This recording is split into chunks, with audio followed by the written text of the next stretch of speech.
Want to know how to fix your Toca Boca application not working? Well, no worries. In this video, I'm going to show you an easy step-by-step guide on how you can do it. It's super simple and under the minute, so let's get right into it. Now, first thing first, you can just simply close your Toca Boca application. So there might be some issues. Sometimes your game might be crashing itself.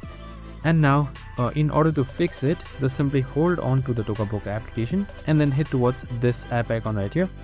And now once you have opened it up, here on the bottom right side, you should be seeing something known as clear data or clear cache. So now you can just simply select that right here. And now once you select the clear data, here you should be seeing clear cache, just simply like that. And now once you select the clear cache, just simply like OK. And now your cache should be cleared. Now if there are any corporate files, it should be fixed easily for you. Next thing, make sure it's upgraded. So if it's still not working, just simply towards Play Store and make sure your Toca Boca is up to date.